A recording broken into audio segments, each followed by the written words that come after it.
Well, what's next for Danny? Well, whoever, it doesn't matter. It's up, that's Al-Hayman's job. My job is train Danny. Danny fights him. I'll pick him. Whoever's out there for Danny, it doesn't matter. We don't go out picking fighters like not this guy, but this guy. When they give me a name, I say let's do it. That's how because the way I look at it is that's destiny. It's meant to be. When you start making things up, then it's not destiny no more. Now you're picking your opponent or whatever.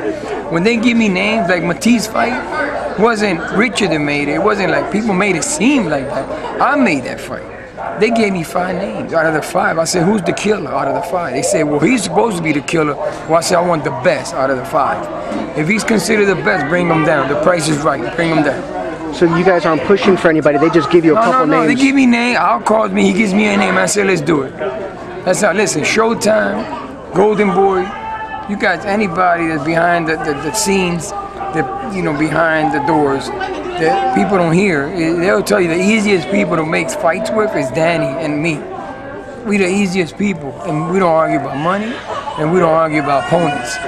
That's why Danny's the champion. That's what I couldn't understand when he was the underdog with Matisse.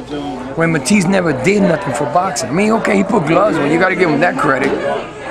But Matisse didn't win nothing. Matisse didn't do nothing.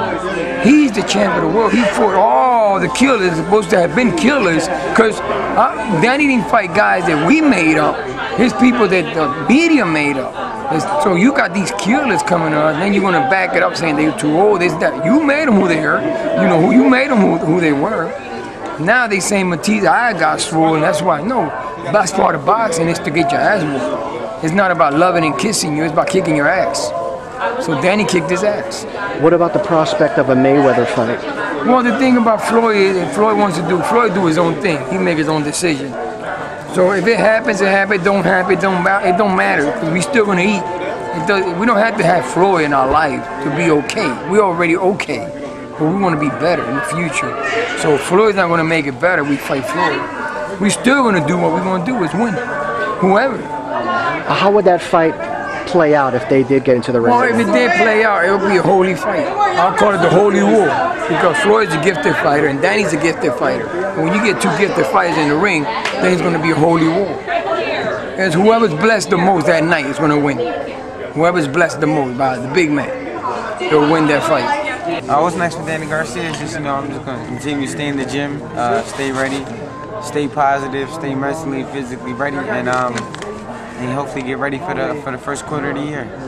Any opponents you lined up? Not yet. Anybody you'd like to fight? I'm just going to continue to do what I do and just let my manager pick them out and I take them down. Okay, I don't know if I asked you this before, but tell me, people talk about you and Mayweather. How would you see a fight like that, turning out? Man, this would be it'll come down to who makes the less mistakes. Floyd doesn't make a lot of mistakes. I'm growing into being a little seasoned veteran, so it'll be a good fight. It'll be a good fight, but I feel like I got what it takes to beat anybody in the sport, and that's why I'm in the sport. If I felt like I couldn't beat people, I wouldn't be a boxer. So every time I go into the ring, it's like I know I'm gonna win, and that's what I go into the ring every time.